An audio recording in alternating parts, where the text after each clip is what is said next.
Faz poucas semanas que voltei do sul de Minas, do sítio dos meus avós.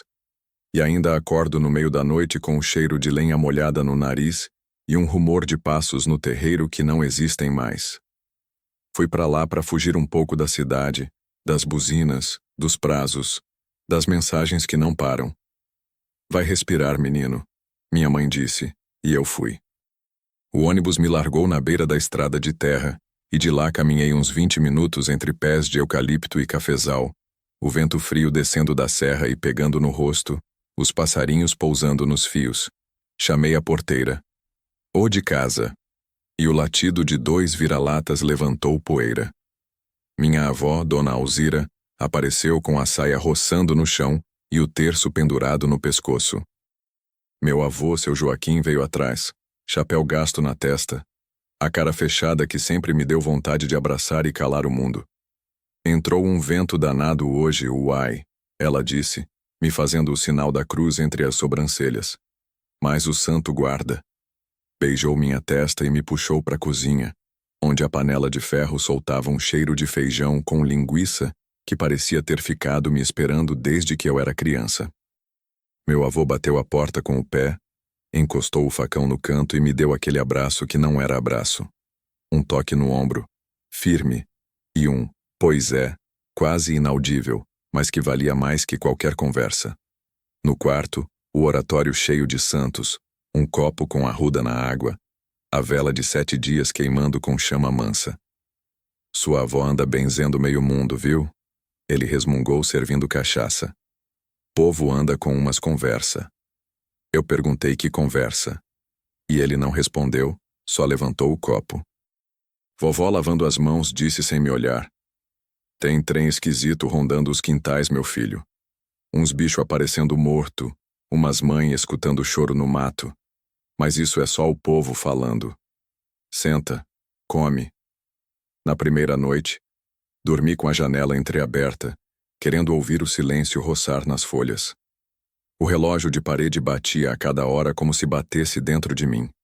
Uma brisa trouxe cheiro de terra úmida e café torrando na memória. Lá pras 2, os cachorros começaram a fazer aquele latido amarrado. Não o de quem ladra pro vento, mas o de quem tenta latir por cima da própria garganta. Levantei na pontinha do pé para não fazer barulho. Fui até a janela. Na sombra do galinheiro, alguma coisa se mexeu com peso. Não vi forma, vi só a intenção, um escuro mais escuro que a noite. O pelo da nuca arrepiou, coisa de instinto. Minha avó apareceu atrás de mim sem fazer som, como se tivesse sido soprada. Encostou a mão no meu ombro e foi rezando baixinho. Cruz sagrada seja minha luz. Você não se avexe, não. Meu avô já estava no batente com a espingarda na mão, o cano apontado para o chão, os olhos rapinando a noite. É bicho, ele disse. Bicho do mato. Nenhum de nós acreditou, mas aceitar aquilo era mais fácil que olhar o escuro e lhe dar nome. De manhã a luz lavou tudo como se fosse mentira do sono. Fui com meu avô até a beira do curral para soltar as vacas. No chão batido do terreiro havia marcas, não de bicho que eu conhecesse. O desenho do pé era estranho, como se alguém tivesse pisado descalço e depois arranhado com garras no barro mole, alguns dedos longos demais. O senhor já viu isso? Perguntei, e ele coçou o queixo. Pés é pé, respondeu, e foi empurrando a porteira. As vacas não espera. A resposta não me ajudou. Minha avó, quando viu, soprou-se um punhado de sal grosso na entrada do galinheiro e riscou uma cruz de giz na soleira da cozinha. Preceito é preceito. Esse trem respeita é o que é do santo. Eu tentei sorrir, mas alguma coisa na barriga não soltou. Passamos o dia em coisas simples. Ajudei a recolher ovos, varri o terreiro, fui até a bica lavar umas panelas. Na venda do seu Ademar, comprei pão de sal, queijo frescal, e ouvi 2 mulheres com as saias rodando, cochicharem sobre mal pedido e 7 quintas. Um rapaz, com o boné virado para trás, contou rindo, mas com o riso quebrado, que a égua do vizinho amanheceu sem sangue no corpo, só seca, parece até que chuparam com canudo. Riram mais alto, o riso de quem espanta. Voltei pelo mesmo caminho, o sol descendo atrás do morro, deixando a sombra comprida que parece braço. Meu avô no banco da varanda afiava o facão. Dormiu mal? Ele perguntou. Eu disse que sim. Ele assentiu só com a cabeça. Noite vai esfriar. A segunda noite chegou com um silêncio mais pesado, como se a voz do mundo fosse sugada. Minha avó me pediu para ficar com o rosário no bolso só de garantia, e eu obedeci sem discutir. Jantamos cedo, à luz da lâmpada tremendo. Quando a lâmpada apagou por um instante e voltou, ninguém comentou. Lá fora, os cachorros cochilaram antes do mesmo latido preso subir, agora mais irritado. O barulho que veio depois foi metal encontrando madeira. O galope de unhas no portão de arame. A espingarda já estava nas mãos do meu avô. Eu peguei uma lanterna e um pedaço de pau, como se aquilo fizesse alguma diferença. Minha avó ficou atrás, entoando rezas que eu não sabia de cor. Parecia rezar tudo. O credo, a salve rainha, palavras que só benzedeira conhece. Fomos devagar até o galinheiro. E a luz varreu tábuas, penas, olhos de galinha refletindo e nada. Mas o cheiro, um cheiro de ferro, de pelagem molhada, de coisa viva que quer entrar. Arreda. Meu avô sussurrou pros cães, e os bichos obedeceram, rabo entre as pernas. Quando a lanterna bateu no chão, bem perto da porta de trás, vi a marca de uma mão. Aquilo parecia mão, empurrando terra. Mão grande, os dedos e mais um rastro que parecia garras puxadas. Cutuquei meu avô com o cotovelo. Ele viu, engoliu e só disse: "Não fala nada pra sua avó." Na manhã seguinte foi a nossa vez de achar coisa morta. Uma ovelha, deitada na beira do capim, o pescoço aberto numa linha que não era de faca. A carne não parecia lacerada em festim, era corte de quem sabe onde cortar para tirar o que quer. A língua escura pendendo, o olho ainda com o espelho do céu. Eu virei o rosto. Meu avô cobriu com um saco e deu 2 passos para trás. "Isso aqui não é coisa de onça, não." Ele murmurou como se falasse com o chão. Na cozinha, minha avó puxou uma gaveta e tirou um pacotinho de tecido, amarrado com fita. Dentro, um punhado de ervas secas e uma medalha de São Bento. Entregou na minha mão, fechou meus dedos. "Cê leva isso, escuta? Não é pra ter medo, é pra respeitar. Medo chama as coisas." Eu quis perguntar que coisa, mas não perguntei. Fiquei o resto do dia com a medalha no bolso, a mão tocando o metal como quem procura um número no fundo da calça. O céu, por volta das 4, escureceu de um jeito que não era chuva apenas. As nuvens ficaram paradas, o vento corria por entre as folhas e parecia que enroscava nelas. Eu fiquei ouvindo o sussurro dos eucaliptos e pensando na cidade, nos meus prazos, no meu chefe falando alto. O medo, descobri ali, não tinha forma única. Ele se dobrava conforme a gente. Às 5:30, a luz foi embora de vez. A casa silenciou num clique. Gerador pifou, meu avô falou lacônico. Botamos lamparinas na mesa. Minha avó preparou uma água com açúcar e passou nos batentes um ramo de guiné molhado, rezando alto, agora sem esconder. "Cruz sagrada seja minha luz, não seja o dragão meu guia. Retira-te, Satanás." A terceira noite chegou com pressa.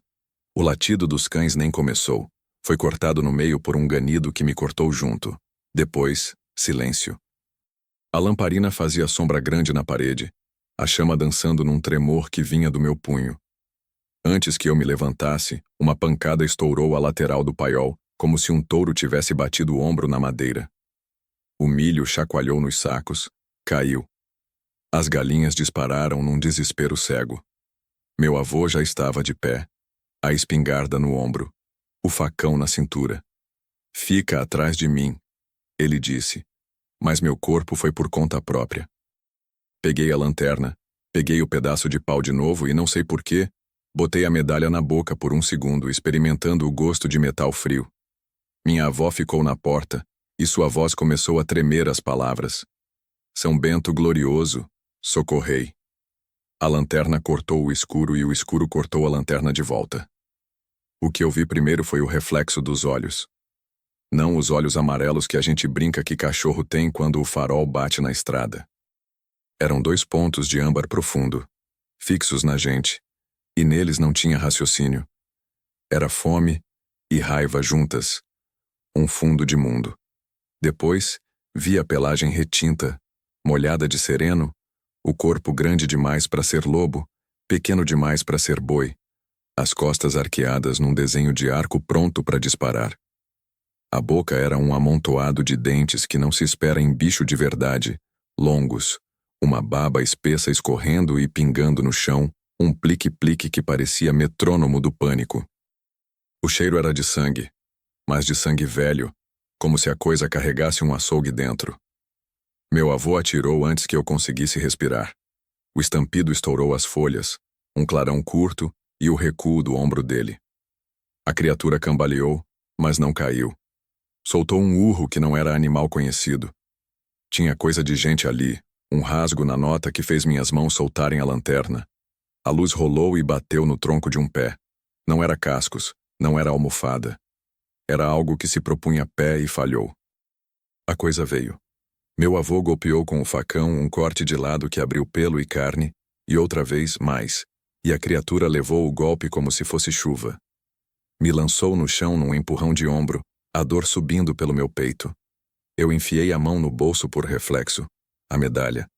E não sei se foi por isso ou se foi sorte, mas os dentes passaram raspando no meu braço e pegaram o ar. Senti o vento do mordisco. Meu avô caiu, o chapéu rodou. E por um segundo eu achei que ia ver aquilo terminar ali, num chão de terra que era dele desde antes de eu nascer. Levantei sem pensar e segurei o cano da espingarda. Puxei como se arrancasse um poste do barro. Lembrei do que minha avó me dissera mais cedo num cochicho. Se precisar, eu benzo.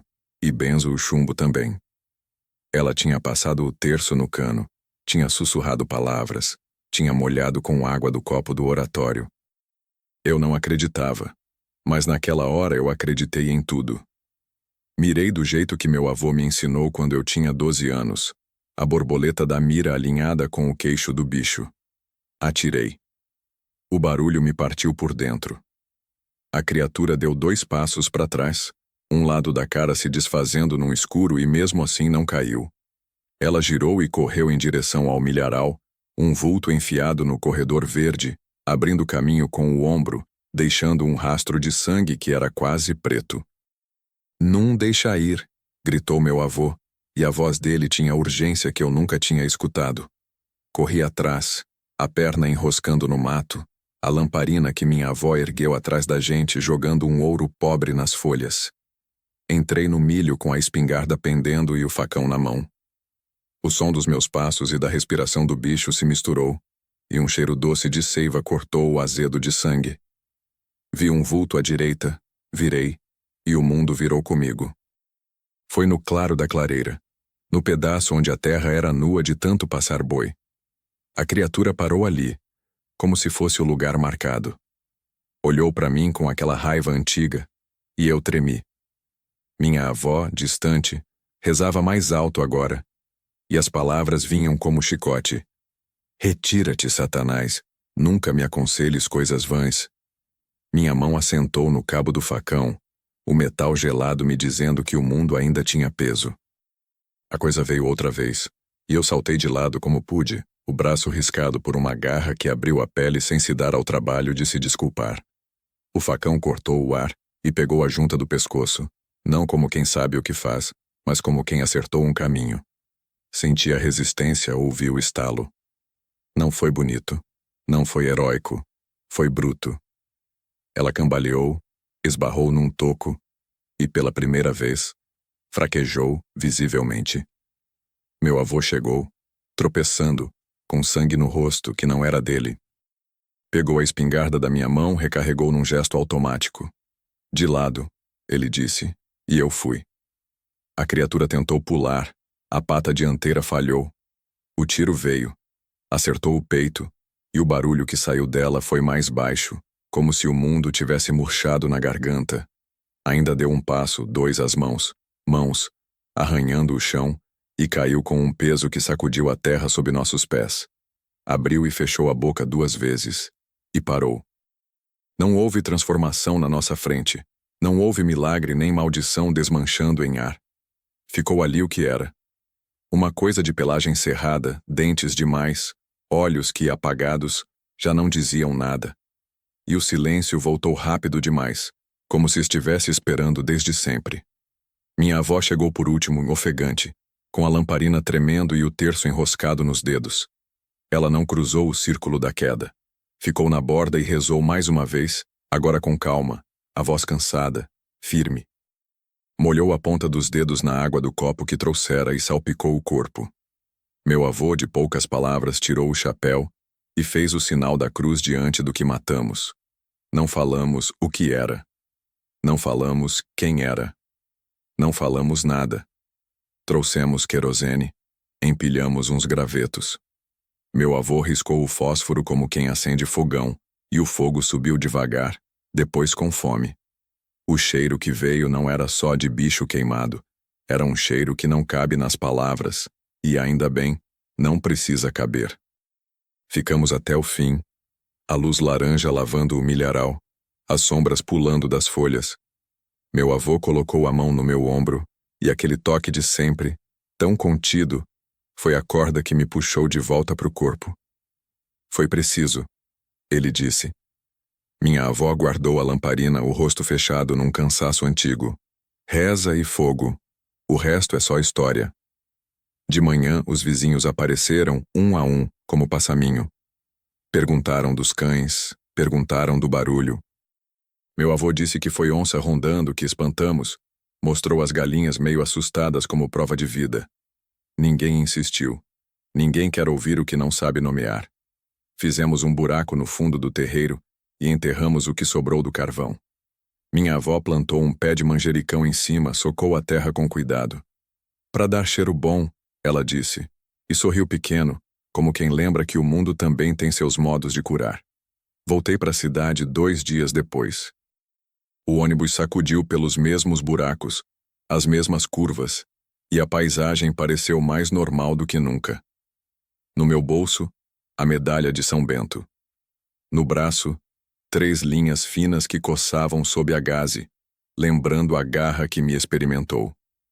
No peito, um silêncio grande que não era vazio. Quando na primeira noite de volta, a sirene de uma ambulância cortou a madrugada, eu ainda ouvi junto, vindo de longe e de lugar nenhum, alguma coisa como um urro. Sentei na cama, respirei, e o cheiro de lenha molhada veio sem se convidar. Pensei na minha avó benzendo as portas, no meu avô afiando o facão sem pressa, no fogo lambendo o que não devia existir. Não conto essa história para os meus amigos da cidade. Vão rir, vão explicar, vão procurar palavras bonitas. Eu não tenho. Tenho as marcas no braço, a lembrança do barulho da espingarda e do peso do facão. Tenho o som dos grãos de milho caindo no chão do paiol, o aviso curto do meu avô, a reza insistente da minha avó. Tenho, principalmente, a certeza do que vi naquela noite fria no sul de Minas, quando o vento atravessava os eucaliptos como uma frase antiga. E sei que aquilo morreu. Eu vi morrer. Não quero saber o que era antes. Não quero saber de onde veio. Às vezes, quando a insônia encaixa em mim, eu levo a mão ao bolso, tateio a medalha e repito baixinho, sem saber se peço proteção ou se falo comigo mesmo. Cruz sagrada seja minha luz. A chama da lembrança trêmula, mas não apaga. E por enquanto, tem sido o bastante.